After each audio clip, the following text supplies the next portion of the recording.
O coronel Ambrósio era um homem que andava com o queixo tão alto que parecia que ia furar o céu. Um orgulho desmedido daquela pele clara, da linhagem europeia que ele jurava ser puríssima, como se o sangue dele fosse azul e não vermelho. Mas, gente, a vida tem um jeito muito irônico de cobrar as contas, não tem? No silêncio de um quarto escuro, abafado pelo cheiro de alfazema e o suor do parto, um grito de recém-nascido desenterrou um segredo que estava mais fundo do que qualquer sepultura naquela terra. Quando a parteira, a nossa querida Finoca, saiu do quarto trêmula, com os olhos arregalados de quem viu o impossível, ela não gritou pelo pai. Ela mandou buscar o padre. Ela disse: "Não chamem o coronel, chamem o padre." E ali, naquele momento, a verdade sobre uma paixão proibida e uma vida escondida começou a vazar pelas frestas da Casa Grande. Presta atenção, que não deveria ter nascido. Ou melhor, que nasceu demais para as mentiras daquela gente. Prepare seu coração. Essa é a história de Josefina, a Finoca, e o dia em que a cor da pele de um inocente derrubou um império de arrogância. Seja muito bem-vindo ao canal Além da Escravidão. Eu sou Bruno Henrique. Hoje eu vou te contar uma história sobre nosso povo e nosso passado. Fica comigo até o fim. Mas antes de continuarmos, se inscreva no canal, deixe seu like e me diga, nos comentários, de onde está falando. Eu adoro saber onde cada um de vocês vive. Prepare-se, porque a emoção começa agora. A fazenda dos Almeida era um lugar bonito por fora, mas pesado por dentro. Sabe aquele lugar onde você sente que as paredes estão te vigiando? O café cheirava a riqueza, mas o chão era pisado com medo. No centro de tudo estava o coronel Ambrósio. Imagine um homem imponente, de botas lustradas e voz de trovão. Ele se gabava da sua virilidade, da sua linhagem, mas no fundo escondia uma dor que o corroía. A suspeita de que ele era seco, de que não podia dar herdeiros. Ele escondia isso a 7 chaves, fingindo que a demora da esposa em engravidar era culpa de Deus, ou da natureza frágil dela.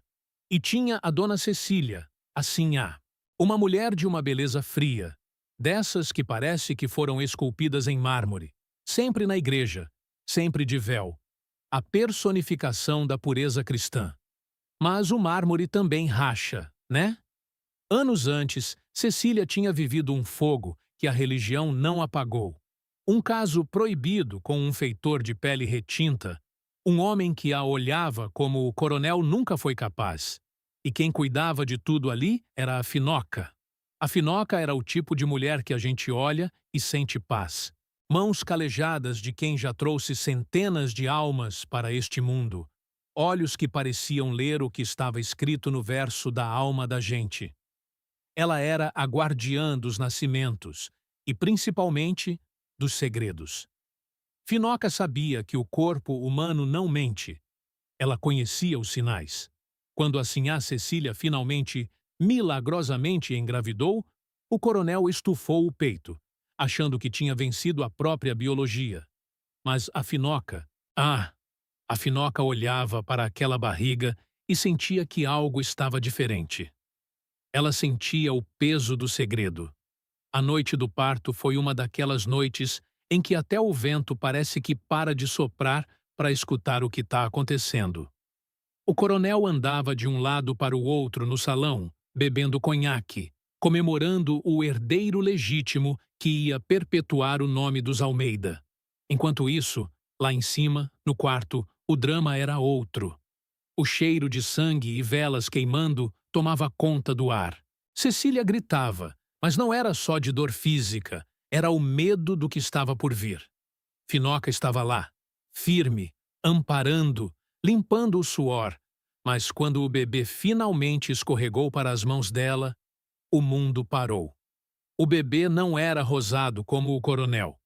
Ele não tinha os traços finos e pálidos que a sinhá ostentava. Ele era moreno, de traços fortes, de uma cor que não deixava dúvida nenhuma sobre quem era o verdadeiro pai. Era a prova viva do pecado de Cecília. Um grito de verdade no meio de um oceano de mentiras. Finoca olhou para a criança, depois para a sinhá, que estava exausta e aterrorizada, e percebeu que, se aquele bebê ficasse ali, ele não passaria daquela noite. O coronel Ambrósio, em sua loucura por honra, mataria o inocente sem pensar duas vezes. A tensão no quarto era tanta que parecia que o teto ia desabar. Foi aí que a Finoca, com toda a coragem que só quem tem a alma limpa possui, tomou a decisão que mudaria a vida de todos.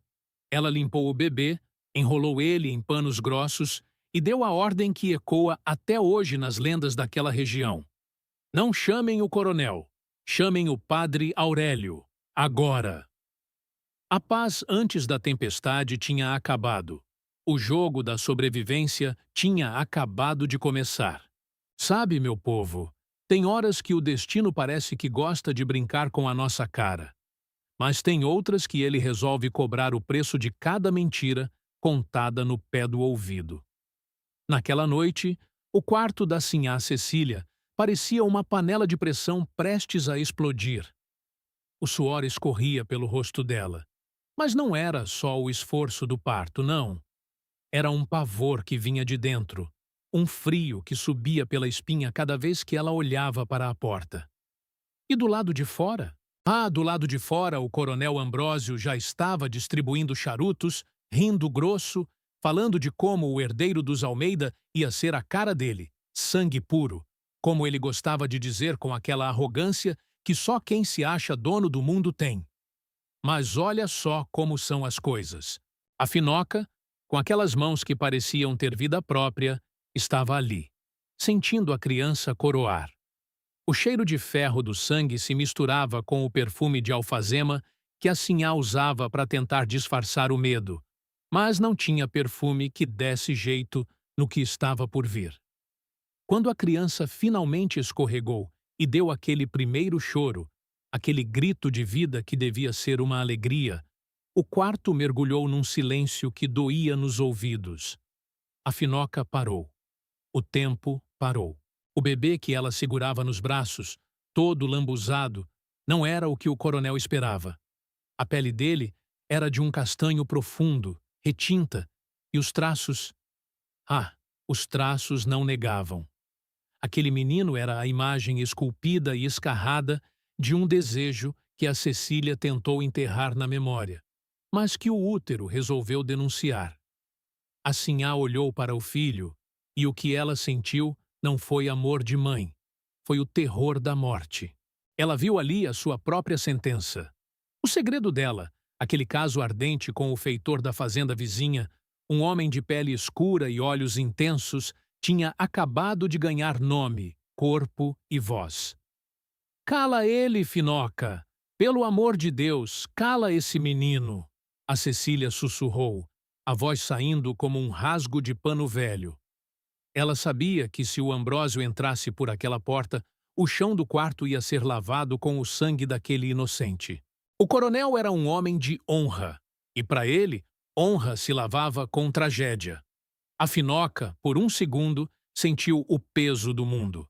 Ela podia simplesmente entregar o bebê, deixar a natureza do ódio seguir seu curso e continuar sua vida.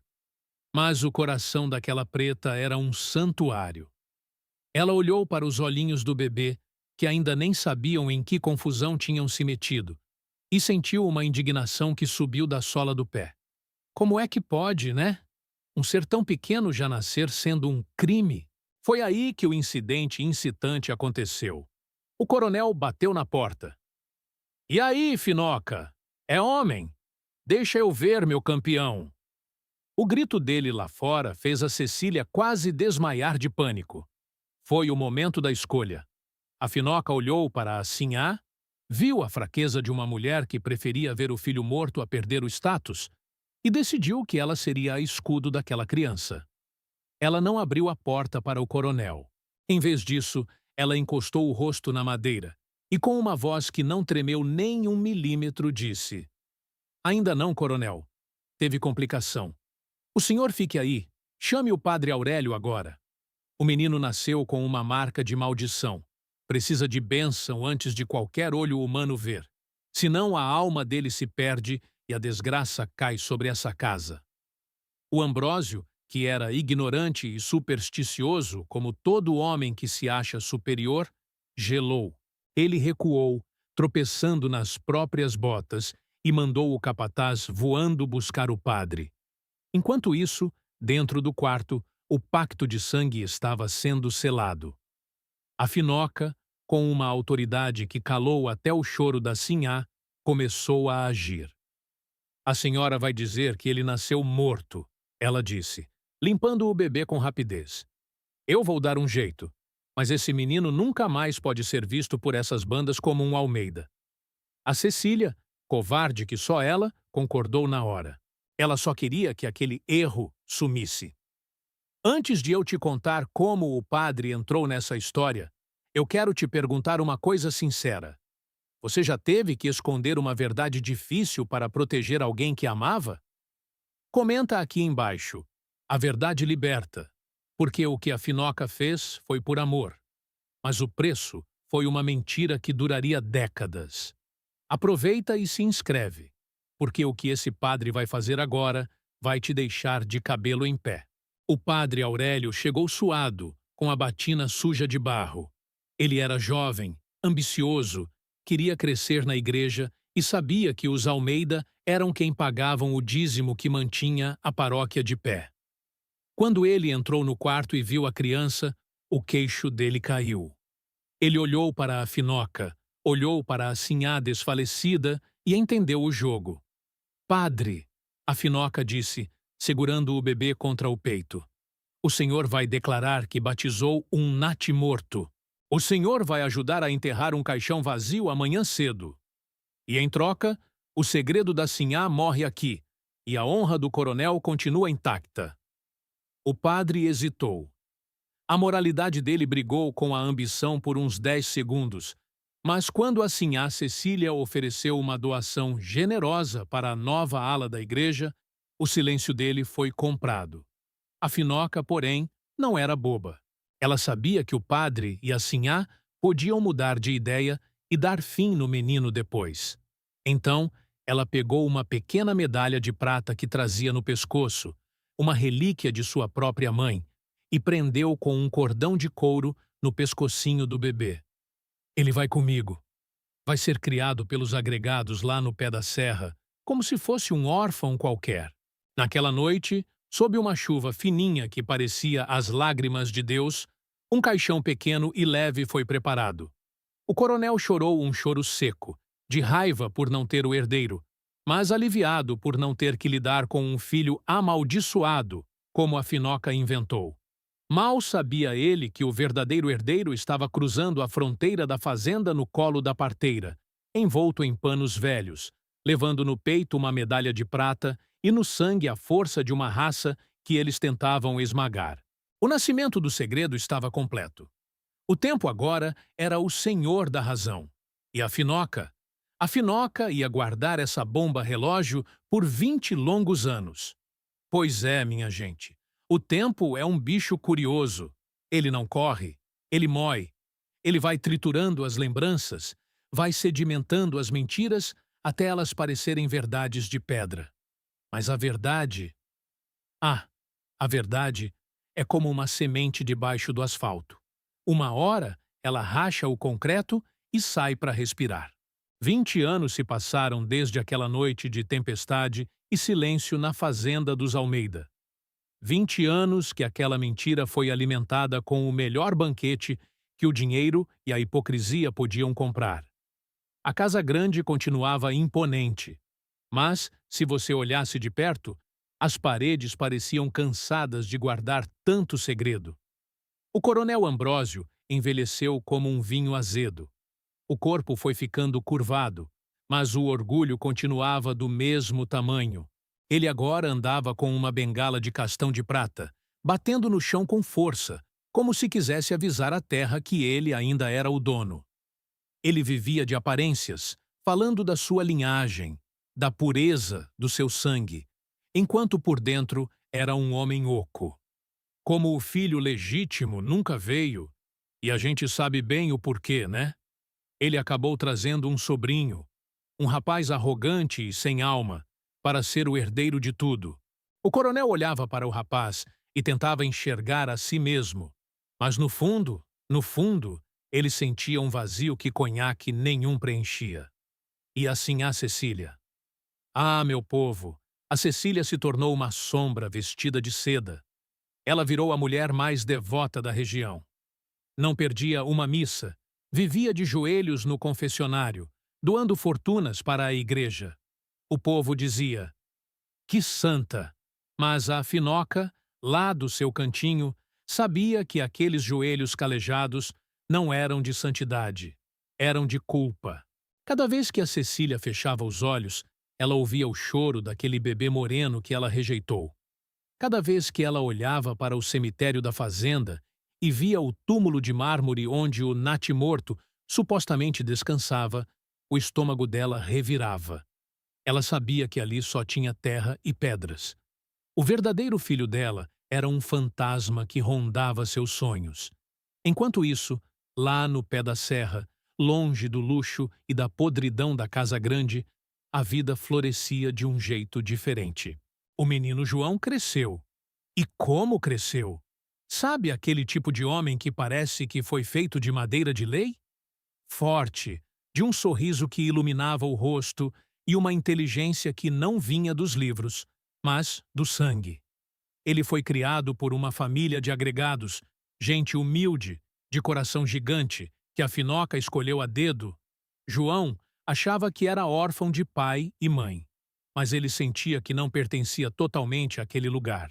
Ele olhava para as mãos, para a cor da sua pele que brilhava no sol, e sentia um chamado. No pescoço, ele sempre carregava aquela medalha de prata que a madrinha Finoca lhe deu. Ele não sabia o que significava, mas sentia que era a sua âncora neste mundo. A tensão começou a apertar quando o destino, esse danado, resolveu cruzar os caminhos de novo. João, agora um homem feito e um trabalhador de mão cheia, começou a ganhar fama pela sua habilidade com os animais e com a terra. E onde é que precisavam de um feitor novo, já que os de lá eram todos brutos e incompetentes? Justamente na fazenda dos Almeida. Olha só o perigo, minha gente. O segredo estava voltando para casa. A Finoca, já bem velhinha, com a pele parecendo um papel de seda amassado, mas com o juízo mais afiado que nunca, viu o João chegar montado num cavalo baio, entrando pelos portões da fazenda. O coração dela quase parou. Ela viu naquele rapaz não o órfão do pé da serra, mas o bebê que ela salvou da morte. Ele tinha o olhar da Cecília, mas a força e a cor do homem que assim a realmente amou. O tempo chegou. A Finoca sussurrou para si mesma, sentada na varanda da sua casinha. Ela sabia que a colisão era inevitável. E o quase flagrante. Ah, esse dia foi de arrepiar. João estava trabalhando perto da cocheira, suado, sem camisa, a medalha de prata brilhando no peito. A sinhá Cecília vinha caminhando pelo jardim com seu véu preto e seu rosário na mão. Ela parou. O vento soprou e trouxe o cheiro de suor e terra, o mesmo cheiro que ela lembrava de 20 anos atrás. Quando ela viu o João de costas, o coração dela deu um solavanco. Por um segundo, ela achou que era o feitor, o seu antigo amor, que tinha voltado dos mortos para assombrá-la. João se virou e, com toda a educação, tirou o chapéu. Bom dia, sinhá. Cecília ficou branca como um papel. Ela olhou para os olhos dele. Eram os olhos dela. Ela olhou para o peito dele e viu a medalha. O ar faltou nos pulmões. Quem é você, rapaz? Ela perguntou, a voz saindo como um sussurro quebrado. Sou João, sinhá, o novo trabalhador que veio da serra. Nesse exato momento, o coronel Ambrósio apareceu na sacada da casa grande. Cecília, o que faz aí conversando com a criadagem? O grito do coronel quebrou o transe. A Cecília tremeu, apertou o rosário com tanta força que os dedos ficaram brancos e saiu quase correndo, sem olhar para trás. Mas a semente da dúvida tinha sido plantada. Ela não conseguia parar de pensar naquele rapaz. E o padre Aurélio, que agora era monsenhor e vivia rodeado de luxo, também começou a suar frio toda vez que cruzava com João na fazenda.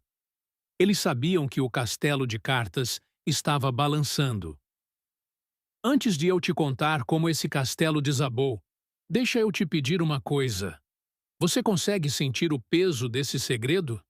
Imagina viver 20 anos com uma mentira dessas no peito. Se você acha que a justiça demora, mas não falha, clica no gostei e se inscreve aqui no canal.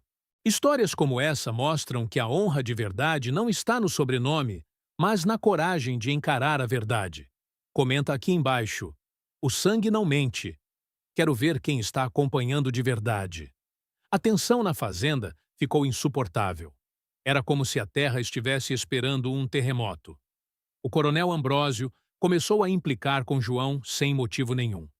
Ele sentia uma antipatia instintiva por aquele rapaz, uma coisa que ele não sabia explicar. Talvez fosse a altivez do João, o jeito como ele não baixava a cabeça.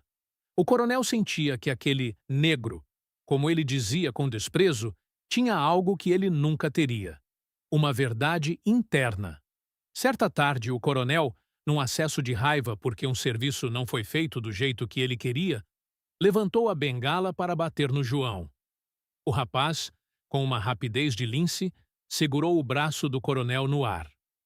O silêncio que se seguiu foi de morte. Ninguém nunca tinha ousado tocar no coronel. Não faça isso, patrão, João disse, com uma voz calma, mas que tinha o peso do trovão. O senhor pode ser o dono da terra, mas não é dono do meu corpo. O coronel ficou roxo de ódio. Ele queria mandar matar o rapaz ali mesmo, mas algo no olhar de João o impediu. Um medo ancestral, um medo de que, se ele batesse ali, algo muito maior ia quebrar. E a Finoca, escondida atrás de uma árvore, viu tudo. Ela sorriu. Ela sabia que o fruto estava maduro demais e estava prestes a cair do pé. A contagem regressiva para a colisão final tinha começado. E nada, nem o dinheiro do coronel, nem as rezas da sinhá, nem a covardia do padre, podia parar o que estava por vir. Olha, minha gente, o ar na fazenda dos Almeida naquele dia estava tão pesado que parecia que a gente estava respirando chumbo. O sol lá fora brilhava, mas dentro daquela casa grande era como se as sombras tivessem ganhado corpo. O coronel Ambrósio estava no seu leito de morte. Aquele homem que um dia foi um gigante de arrogância, agora não passava de um feixe de ossos cobertos por uma pele amarela e murcha. Ele tossia um resto de vida, mas o orgulho não morria.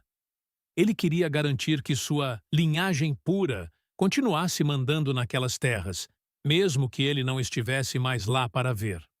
A sala principal estava cheia. Tinha advogado com cara de quem estava contando os tostões.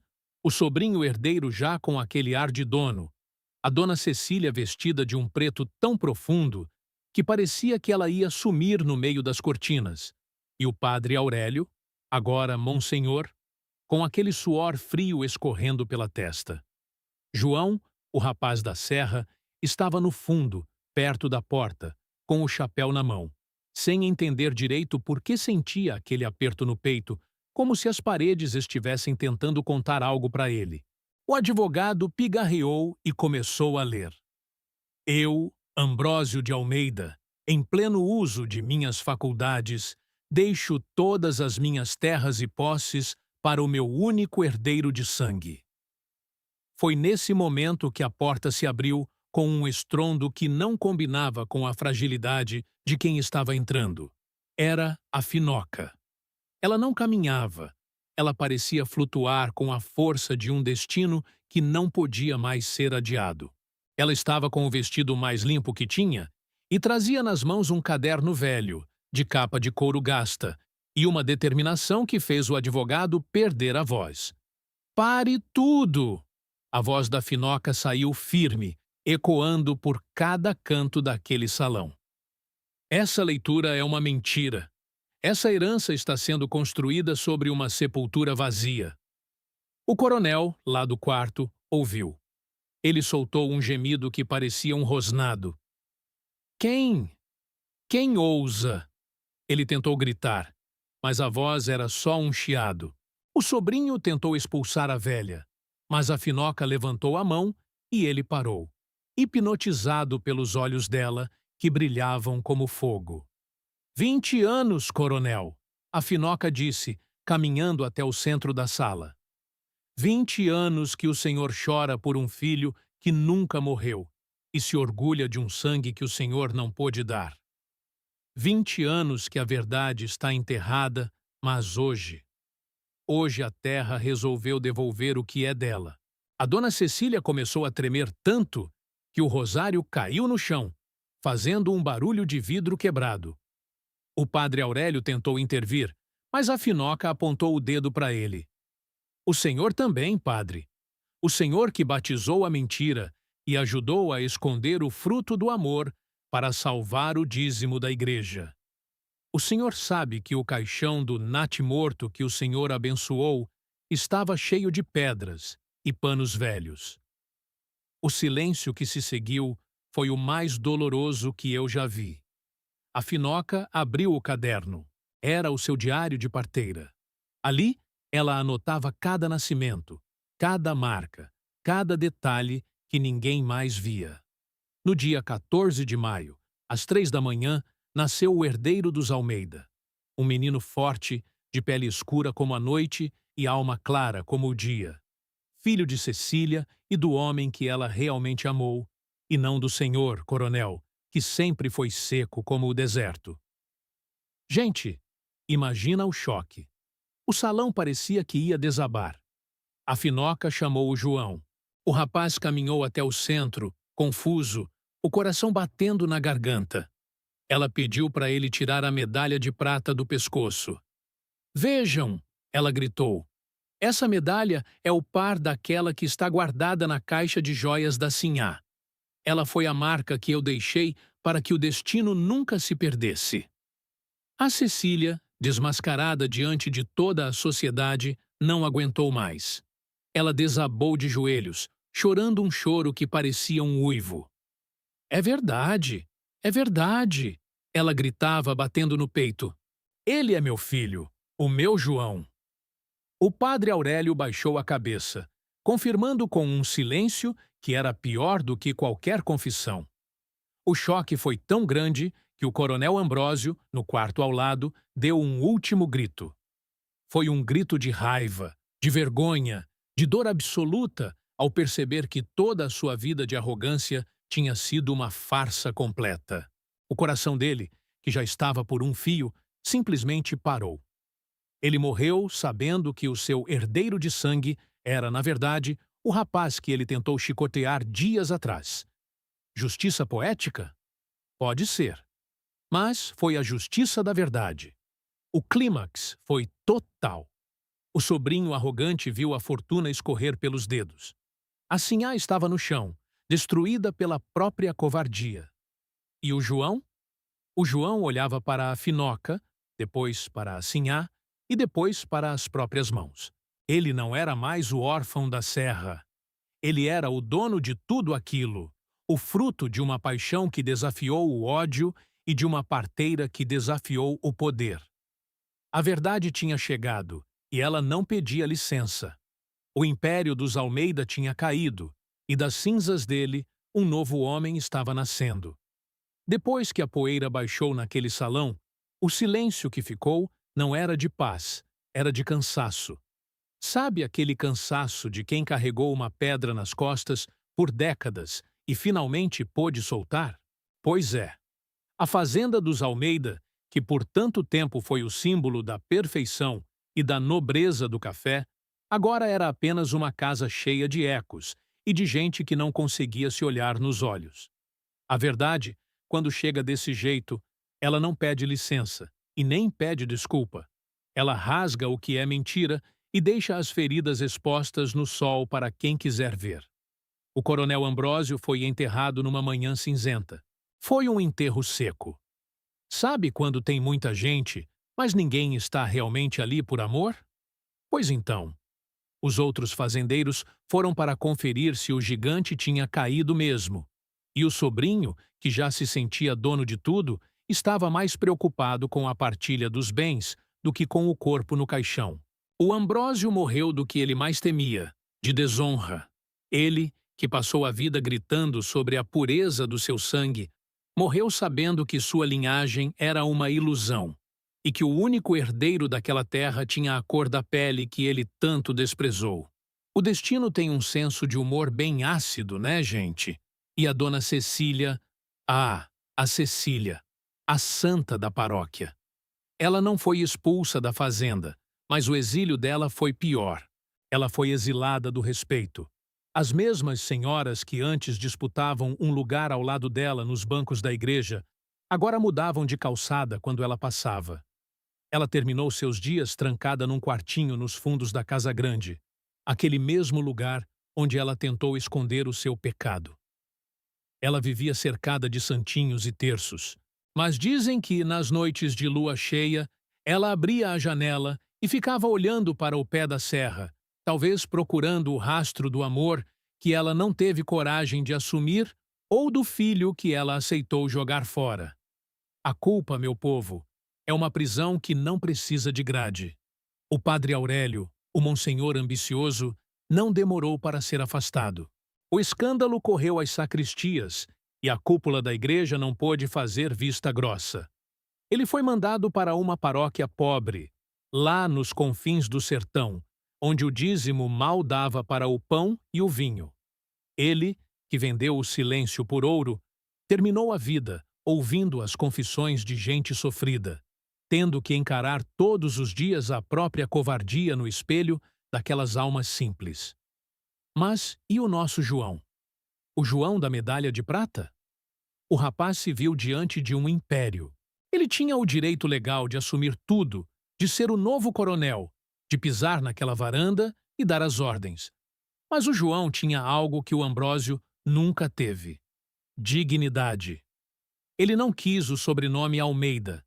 Ele disse que o nome dele era João, o filho da Finoca, porque foi ela quem deu a vida a ele 2 vezes. Ele vendeu a maior parte das terras para os pequenos trabalhadores e guardou apenas um pedaço para viver com a família que o criou. Ele escolheu a liberdade de ser quem era, sem ter que sustentar uma coroa de espinhos feita de mentiras.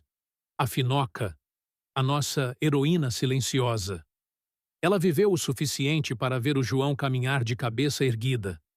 No dia em que ela sentiu que a hora dela estava chegando, ela chamou o João e disse: "Meu filho, eu não te dei a fortuna do coronel.